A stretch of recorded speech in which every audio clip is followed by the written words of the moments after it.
Assalamu alaikum.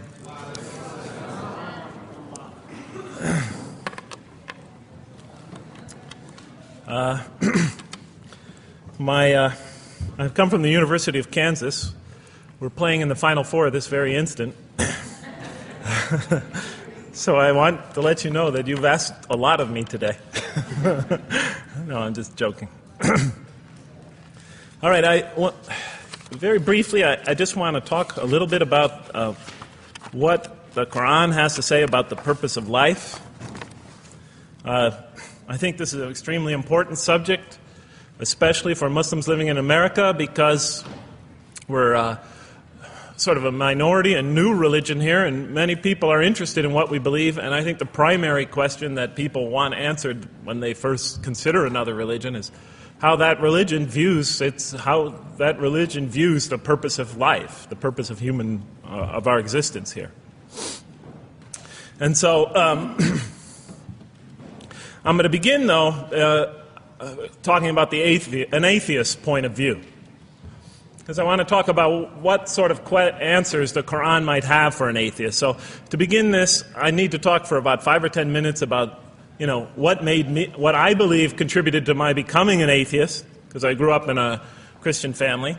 And then I'll talk for about 45 minutes or so about what I experienced in the Quran and how that sort of changed my perception. So it's very simple. But my wife always says I should summarize what I'm going to do before I talk, because it's easy to get lost in my speeches. And my wife doesn't have a lot of confidence in my speaking ability. Okay, so let me start out by mentioning that my mother certainly played no role in my becoming an atheist. My mother was a wonderful woman, a beautiful lady. She had tremendous dignity and class. The neighbors loved her. She was a registered nurse, and she put in many extra hours at the hospital. She worked in the ward that dealt with dying patients. And when I would come and pick her up late from work at night, not all the patients, but many of the patients would drag me over and talk to me and tell me what a wonderful woman my mother was. When she died, her funeral was packed, and person after person that came up to me had a story to tell about my mother and her goodness. Time and time again, people described her as, Jeff, your mother is a true saint. She was a deeply religious woman, a great mother, a great teacher, a gentle person. She never cursed. I never heard her curse, swore, ever in her whole life. Never heard her speak to anybody rudely or speak about anyone rudely. She was a tremendous example of a truly religious person. And she didn't wear it on her sleeve. It was just slowly but surely you could see it just in her day-to-day interactions with people. My father, on the other hand, was a difficult man. My father, for some strange reason, had this tremendous rage inside him. I don't know where he got it. He had this terrible violence inside him. And every night he would try to quell that violence with hard drinking. And his drinking, though, only made him all the more volatile. Because my father could be laughing and joking one minute, and he could fly into an angry rampage the next for some unexpected reason. You never know what would trigger it. And once he flew into that angry rampage, it would take, he would just go wild in the house. The house would be in havoc. And he would rage on and on and on, and it would take an awful lot of liquor and several hours before he would finally go to sleep.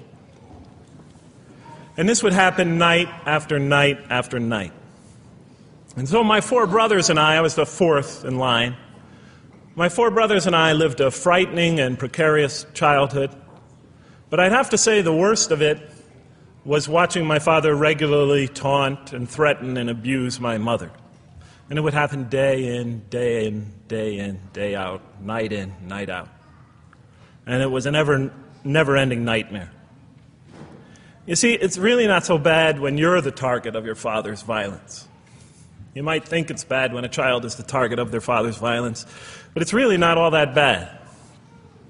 At the moment of attack, you're really not thinking about anything except your own survival. When he's firing punches at you or kicking you on the ground or chasing you throughout the house, or when he's threatening you, I'm going to hurt you, bad boy, you're not thinking about anything at that moment except escape.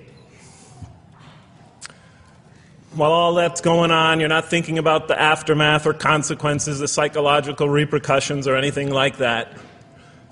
And when it's all over, you might even excuse the onslaught because you figure maybe you somehow deserved it. If not for what you did this time, maybe for something you did in the past. You could always put the blame on yourself. But a far worse fear is the terror that overcomes you when you watch your father go after your mother. Because she's the only source of warmth and kindness, of love and protection that you know. And if he were to take that away, from a little boy's standpoint, then you've lost everything. But far worse than the fear is the guilt. And it comes over you from several directions. First of all, there's the guilt that comes at you upon you from the growing antipathy you have towards your father. Because we're taught to love and respect our parents, and we are born with this natural bonding attachment to them. But when you watch something like this happen night after night after night, and this rage is growing inside you, you're being pulled in opposite directions. Then there's also, of course, the guilt that comes when you think that you might be the cause of this night's violence. Maybe something you said or did that you didn't even realize triggered it. Maybe just your father's dislike of you triggered an argument between your mom and him that is now raging on downstairs. But the worst guilt of all, and it is by far the very worst, is knowing that you did nothing to stop your father from hurting your mother. Because while he raged on against your mother downstairs, you hid in your bed and you trembled underneath the covers. Maybe you whimpered and you cried and you put the pillow on your head. And thus, you traded personal respect for personal safety. And with each such incident, you come to realize with ever greater and greater clarity, you come to realize your own weakness, your own impotence, your own incompetence, your own worthlessness, your own cowardice. And the hate grows and festers inside you, not only for the man that you call father, but for yourself as well. It is a terrible, terrible thing to make a young boy choose between his mother and himself. It is extremely unfair. I noticed that tomorrow there's going to be tomorrow morning a lecture about spousal abuse given by Dr. Shaheen Rizwan. I hope you'll all attend it. I think it's a very important subject. When I was little, I used to daydream about life without my father. I just wanted the violence to go away. I wanted not to be afraid anymore. I felt like I was trapped in a bad dream and there was no way out. And so I prayed to God again and again and again to remove my father from our lives. But he was always there, and very soon I began to wonder if God really was. I could not fathom why God would subject my mom to such lifelong punishment. I could not imagine what great sin she must have committed, or that we, her children, must have committed to deserve my father. I didn't have the maturity to sort out such questions, but I had enough fear and anger to provoke them. I was too young to see the wisdom in allowing my mom to suffer the violence and abuse of my father. I was too young to understand why God would let innocent children tremble night after night after night in their beds, fearing that they might not see their mother the next morning. I was too young to see how the mercy of God could even extend to my father with all his terrible failings. All I could see in my world was chaos and violence and fear, and so it became easy for me to question the existence of God. And I began to do that at a very early age. I think I'll even say that the turmoil of the 60s and 70s that's the age when I was a teenager in the late 60s, early 70s, only reinforced my skepticism.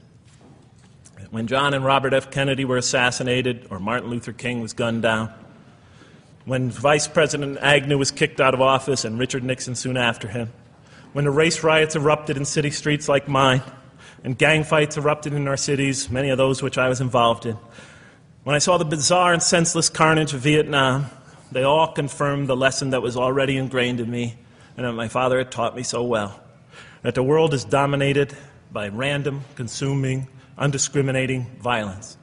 And very soon I began to ask why. Why would God make it that way? Why wouldn't He just pop us into heaven from the first and spare us all this suffering?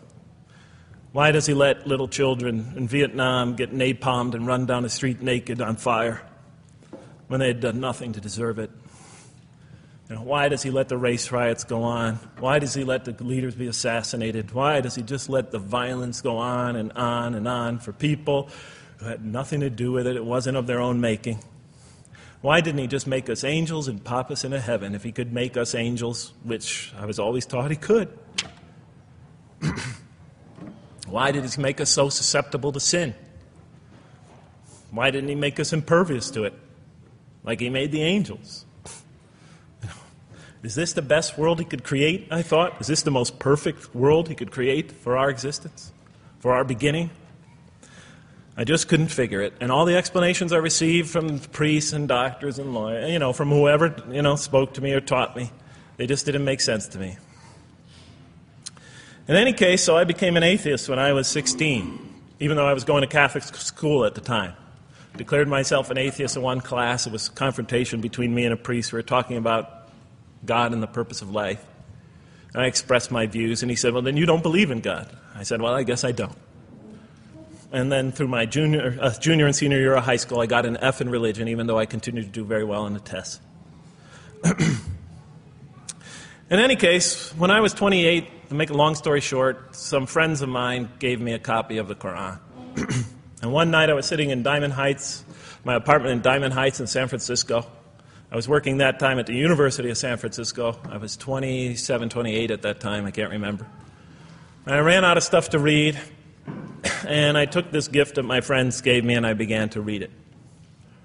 And I came to the first verse. Well, I opened the Quran, read the first page, then the second, and then very quickly, in the second surah, about 37 verses into the Quran, I came upon the story of mankind. And I have to admit, I read through it very quickly. It was about 9-10 verses long, story of the first man and woman. And I recognized some of the details. It was similar to what I had learned when I was a child, but I noticed that there was something wrong. It was apparent to me that whoever authored this Quran, of course I wasn't a Muslim at the time, so I didn't have any idea who that was, whoever authored this Quran clearly did not understand the real meaning of the story, because they had obviously gotten the details confused. They didn't even understand the whole purpose of the story. And so I just read through it once, and then I read through it again, just to try to see what kind of point the author was making, and then I read through it a third time and a fourth, and then I realized this is something strange going on here. I'm going to read this much more carefully. I'm going to need to go through this story line by line, verse by verse, because it's obvious that the author is trying to bring out another point. And I wasn't quite sure what it was, but definitely he packs a lot of meaning into almost every word. And I thought the writer at least seems to have a great measure of brilliance. And so I'll try to sort of take you through what my experience was as quickly as I can. So I came to the 30th verse of the second surah, Surah Al-Baqarah, and it began like this. It said, "Behold, your Lord said to the angels, I am going to place a vicegerent on earth." The Arabic word is khalifa. It means a representative or an emissary of mine. "I am going to place a vicegerent on earth." And they said, the angels said, "Will you place therein one who will spread corruption and shed blood, while we celebrate your praises and glorify your holiness?" And God said, He said, "Truly I know what you do not know." See, that's the verse that hooked me. That's the verse that caught my attention. That's the one that kept on making me read the story again and again and again. Because listen to the way it begins. Behold, your Lord said to the angels, I am going to place a representative of mine on earth, a vicegerent of mine, an emissary, one who acts on my behalf. I thought, that's not the way it goes.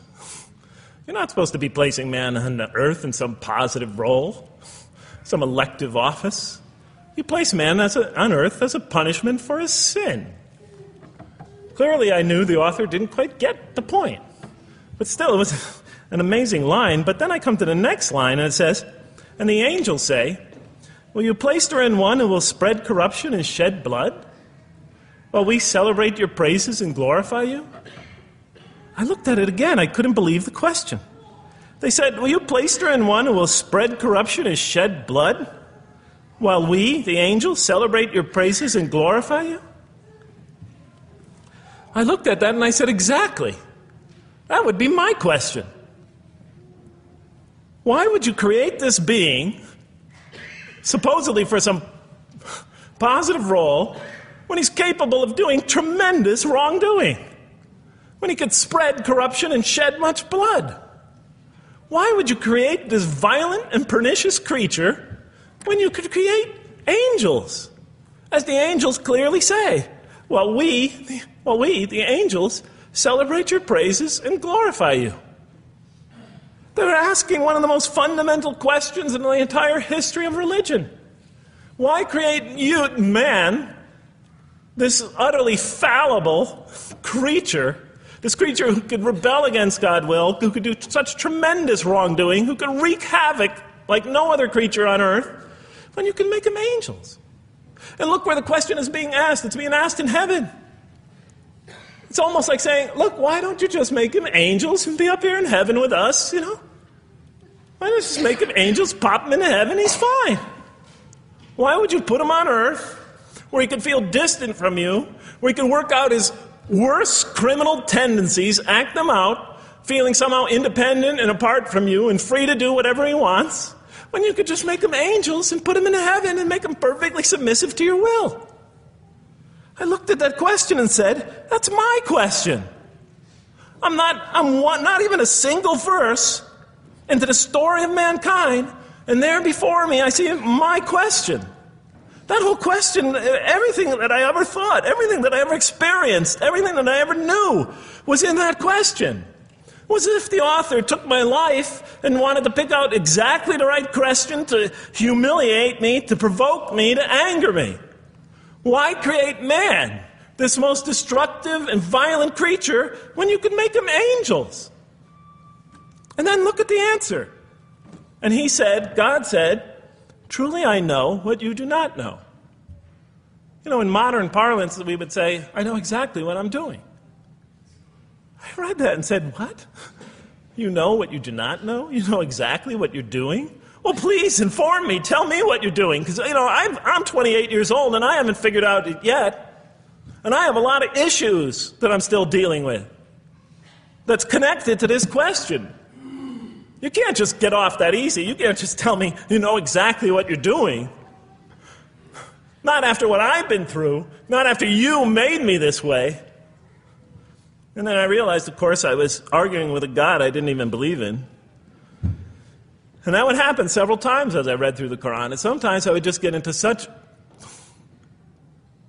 agitated by what I read, I'd start arguing with this voice that I'm reading before me, that's calling to me. So we turn to the next verse. Well, it turns out that the Quran just doesn't dismiss the question. It starts to answer it a little bit. And in the next verse it says, and God taught Adam the names of all things. And then he placed them before the angels and said, tell me their names if you are right. So this verse is clearly referring to the previous one.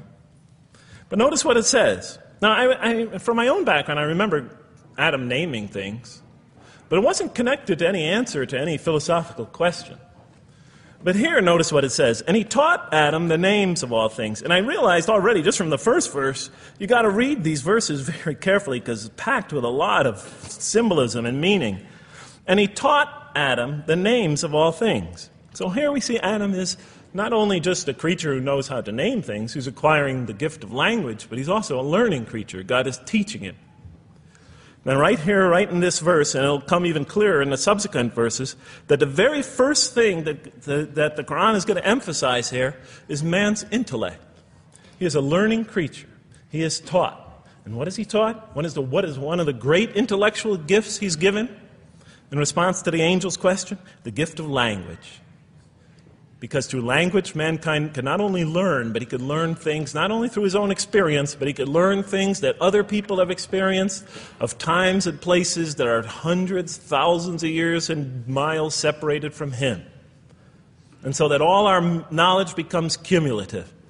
Every generation learning from the generation before it. I'm learning today from authors I read from other sides of the world that may have existed 2,000 years ago.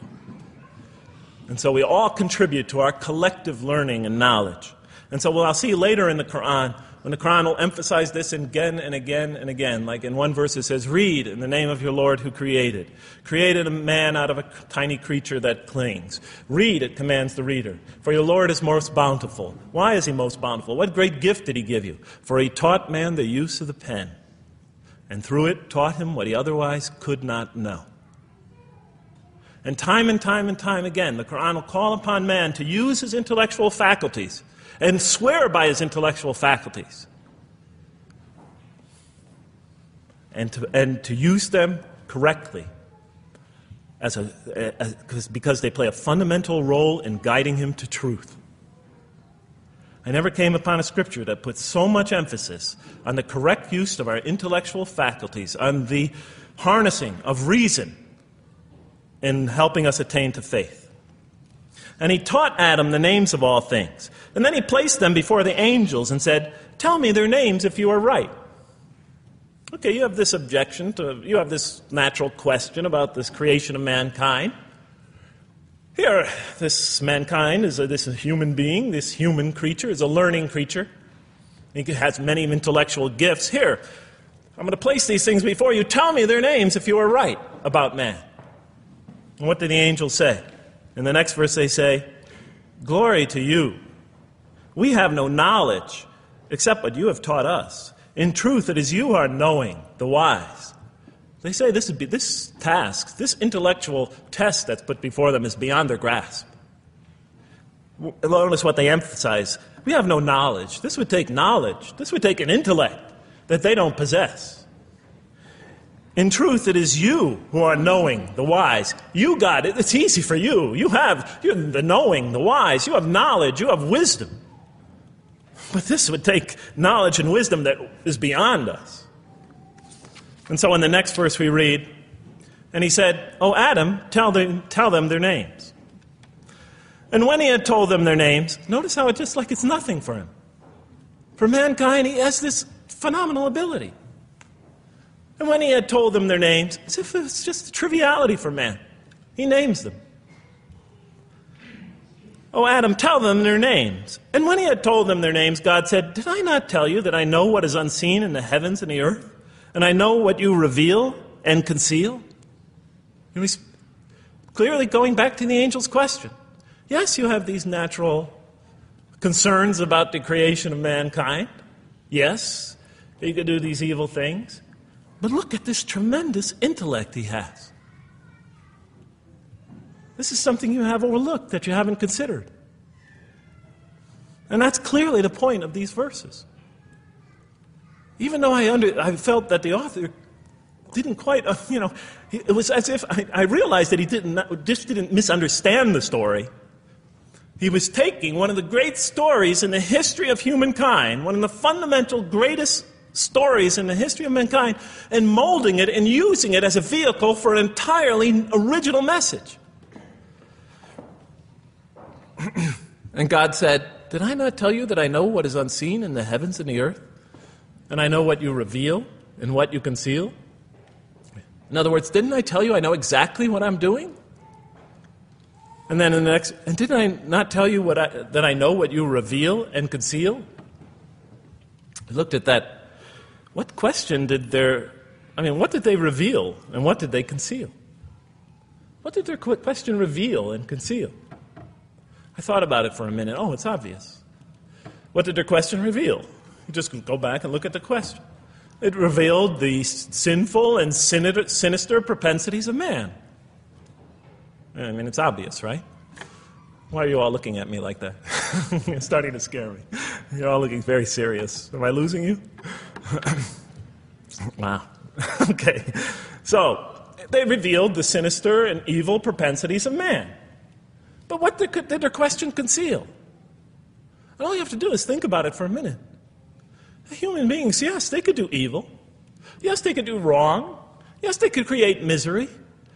But they could also do exactly the opposite. They could choose to do evil. They could choose to do tremendous good. They could choose to do tremendous violence. They could choose to show tremendous compassion. They could choose to be, to live by falsehood. They could choose to live by the greatest truths. They could be terribly ugly. They could be terribly beautiful. And